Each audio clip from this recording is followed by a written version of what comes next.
man Ousmane Kanté laa tudd di doomu Médina juddoo Santhiaba rue 19 angle 18 marché Tilène jàngee école primaire bu ñuy wax à l'époque Médina 4 bi nga xamante ne tey mooy Mour Diop fa laa amee certificat école primaire et puis fa laa amee aussi entrée en sixième dem lycée Lamine Gueye def tamit BFM def baccalauréat suñu borom def ma dem tugal donc ba ma demee dans une académie bu ñu woowee académie de Grenoble donc def benn DUT en finance comptabilité complété ko par benn master 2 donc en économie avec une spécialisation du crédit management. Donc, def aussi une spécialisation aux hautes études commerciales de Paris, HEC,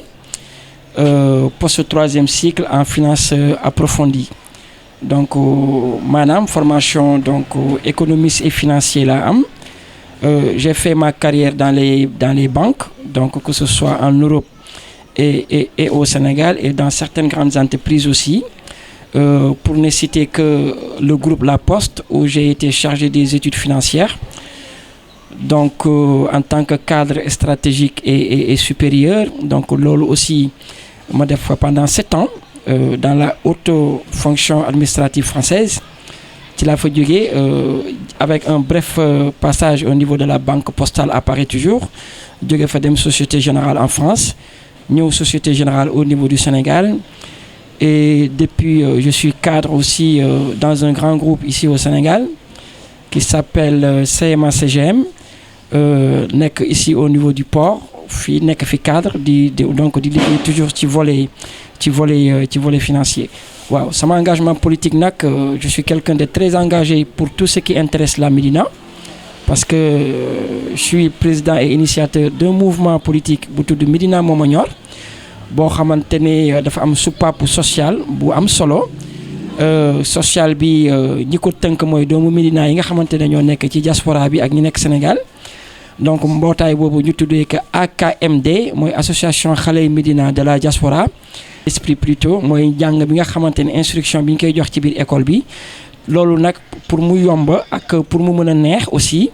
il faut que mu am ce qu'on appelle aussi l'alimentation du corps moo taxoon ñu initié woon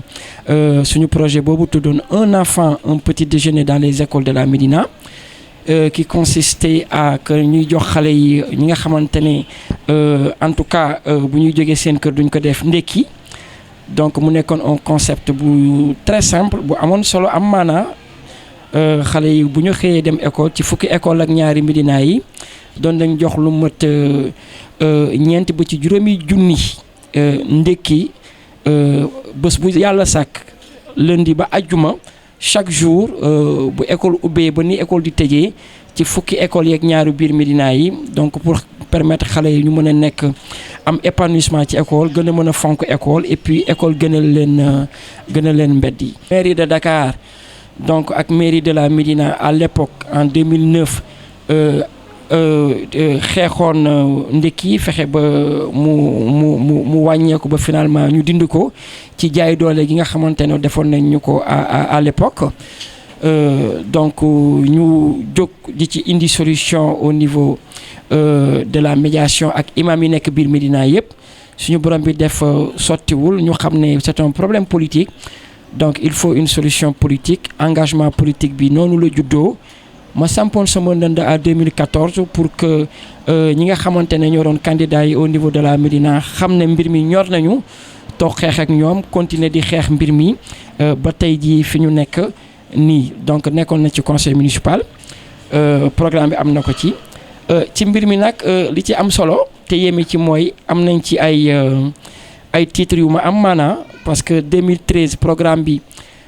amoon na bénéfice su nekkoon prix ràññee au niveau du Sénégal ñu joxoon ñu le meilleur programme de la diaspora sénégalaise en 2013 ci biir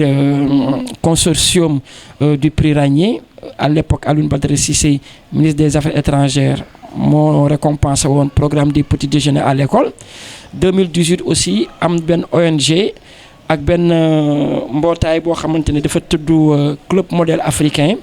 rafetlu woon liggéey boobu ñuy liggéey ba ñu joxoon ñu aussi le prix du modèle africain de l'année en 2018 sous la présence du ministre Amadou Ba, ministre de l'économie et des finances, ak ministre Seydou Gueye, Grand Théâtre, ak tous les membres du club modèle, de la ministre guinéenne de la femme, de la ministre gambienne de la femme, de la ministre aussi du Mali, et même d'une manière générale, tous les ministres qui sont dans la zone du Sahel étaient présents ce jour-là. Ràññee woon ñu ba ne ñun ay modèle lañu au niveau de la jeunesse africaine ba prix modèle citoyen africain boobu ñu joxoon ñu ko. Loolu mooy jaar-jaar sur le plan social, jaar-jaar aussi sur un engagement politique, et puis aussi sur aussi la situation et la formation. Parce que dama nekk un homme politique boo xamante ne dama koy mbubboo di ko bàkkoo, j'ai un métier que j'exerce,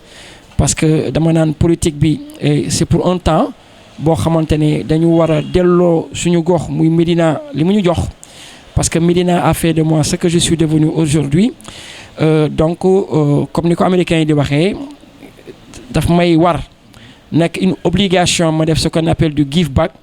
Lu ma mën a jox Médina ak i doomu Médina ma jox leen ko, topp di leen ci accompagner pour que bu ko defee ñun ci li ñu ne te mu nekk lu xam ne rek suñu borom moo ko sàkk ci ñun, mën aussi nekk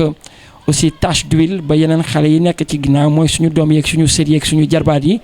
mën aussi am ay modèle au niveau de la Médina, bu ko defee am un avancement personnel d'abord, un avancement familial, et participer aussi sur le développement de leur communauté et sur le développement du Sénégal. Dëggal la parce que je suis pas né politique, parce que du bokkul woon ci samay vocation, pas du tout, parce que man suñu borom dafa def ne j'ai eu la chance wërsëg la de faire de très bonnes études dans les plus grandes écoles européennes et du monde. Suñu borom ubbil ma xewal ma nekk dans la haute fonction administrative française, donc à Paris. Mbootaay ba ñu ko defaree ma nekkoon nañ ci nag ay doomu Médina aussi yu ñu ràññee, mënoon naa ci tudd Souleymane Camara ci mbootaay bi la bokkoon, Malay Ndoye bokkoon ci mbootaay bi, Omar Daf bokkoon ci mbootaay bi, ak doomu Médina yi nekk ci diaspora bi yu ci bari, que ce soit aux États-Unis, en Afrique, en Europe, bokkoon ci mbootaay bi dañu ne woon nañu jóg jàppale waa Médina, jàppale l'éducation de la Médina. Te tey jii ci biir Sénégal aussi dëkk bu ndaw la ñu am, dëkk la boo xamante ne ñi fi nekk seen loxo ñu ci bari jotul seen ginnaaw, pour que ñu mën a assurer les 3 repas quotidiens day metti bu ñu gisee kenn ci doomu Médina yi ànd ak ay naataangoom, ànd ak i rakkam ak i magam jóg ne dañuy faj xiif ci biir école yi pour soulager un peu les parents, pour mettre un peu l'égalité des chances dans les écoles, pour mettre un peu dans les conditions minimum d'épanouissement des enfants dans les écoles. Kooku yaakaar naa ne ku ko dégg boo ci jàppul waroo ko interdit. Ba ñu ko jógee interdit nag daf ñu metti effectivement, ñu naxarlu ko, ñu xam ne kii c'est un problème politique, ñu jóg nag samp suñu ndënd aussi ci biir Médina pour jox xeex loolu. Je dis bien d'être des enfants des écoliers au niveau de la Médina particulièrement, et d'une manière générale au Sénégal et voire même dans nos pays africains. Ñun nag dañ ci am wàll buñ ci am mooy dañu jëlul éducation teg ko fañ ko war a teg. Te bu may tudd toujours damay apostropher ki nga xamante ne moo doon Nelson Mandela du jiitu Afrique du Sud, nee na njàng rek moo mën a changer les conditions sociales d'une personne au sein de sa communauté. Te bu ma jëlee it Cheikh Anta Diop, moom nee na du légué ay doomam kër, du leen légué alal, mais savoir la leen di légué, maanaam xam-xam, parce que xam-xam mooy defar nit, mooy njëriñam. Xam-xam mooy li nga xamante ne mooy tax nit ki jógee un point A mën a rêver dans un point B, parce que bu fekkoon ne nekk waay kese ak dudd ci teraanga ci alal mooy tax nit doon kilifa ci réewam, donc tey jii le président Macky Sall du doon président ci Sénégal, parce que qui connaît son histoire xam ne nee nañ papam gardien la woon, yaayam dafa doon débrouiller wu di jaay gerte caaf ci biir école bi, njàng donc moo ko sauvé xëy na tey jii ba def ko mu nekk njiitu Sénégal loolu mu am dañu bëgg aussi suñu doom yi au niveau de la Médina am ko dañu bëgg aussi suñu doom yi au niveau de la Médina bu subaa doon ay nit yu jëriñ seen bopp jëriñ seen i waajur jëriñ seen réew parce que bu ma jëlee le schéma de Maslow tey jii ñu ne les besoins qui sont en nombre de 3 les besoins primaires secondaires et tertiaires njàng rek mooy tax nit egsi ci 3e niveau bi am ce qu'on appelle un besoin d'identification sociale ba tey jii ñu naan man de bu ma màggee dama bëgg a mel ni diw bu ñu ne rek ne suñu doom yi sont dans de bonnes conditions mais sa doomu xarit ak sa doomu dëkkandoo nekkul ci conditions yi nga xamante ne sa doom ci la nekk te bu subaa xale boobu boo bëggee sauver toute sa famille mooy da ngay jéem a fexe ba xale boobu nga mettre ko ci conditions yi nga xamante ne moo koy permettre qu'il puisse sauver son avenir que l'enfant mën di rêver am une situation meilleure mais malheureusement ci moment yi ñu toll nii c'est pas le cas.